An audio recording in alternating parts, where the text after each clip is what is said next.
중국에서는 매해 600만 명의 대학 졸업생, 40만 명의 대학원 졸업생이 배출된다.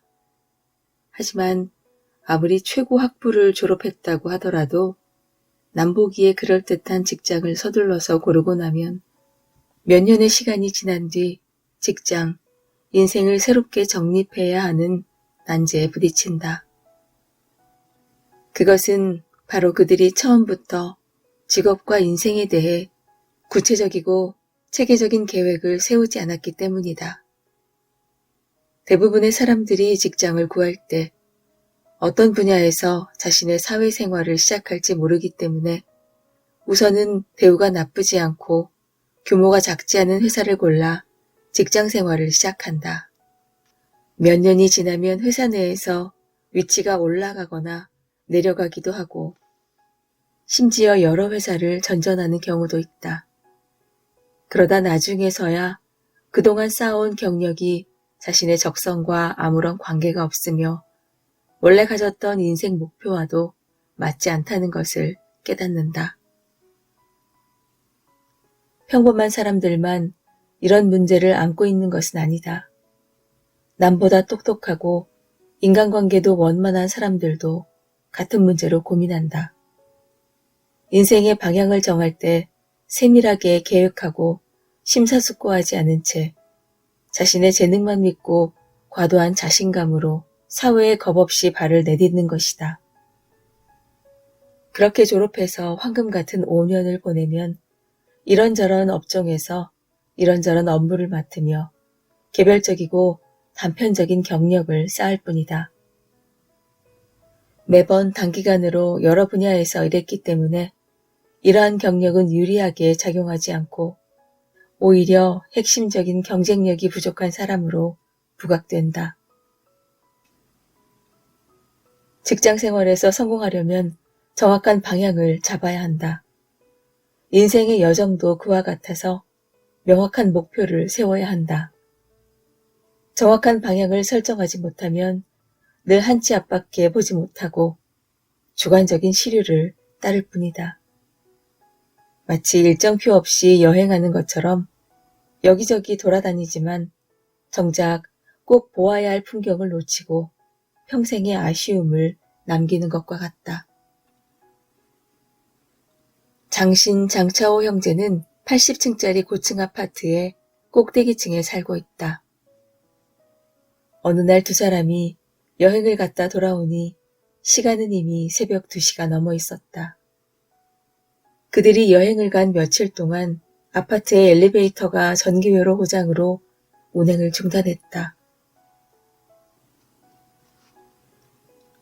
관리실에서 사전에 이에 대한 안내문을 붙였지만 형제는 이를 미처 확인하지 못했다.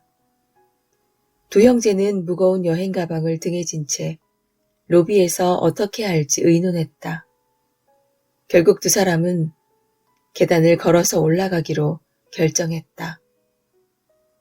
20층까지 올라갔을 때 동생인 장신이 말했다.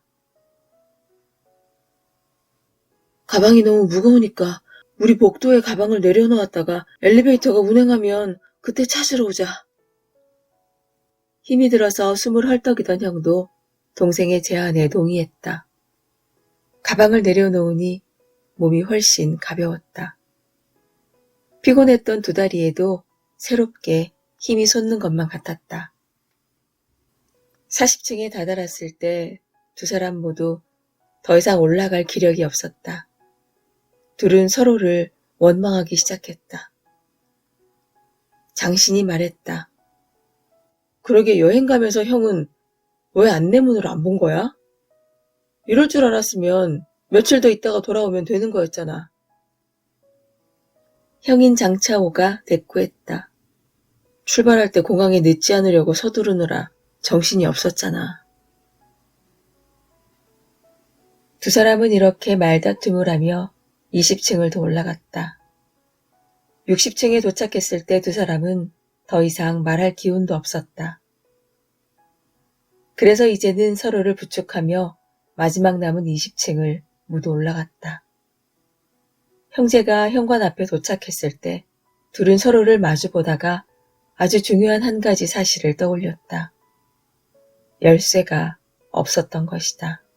그들의 현관 열쇠는 20층에 둔 여행 가방 안에 있었다.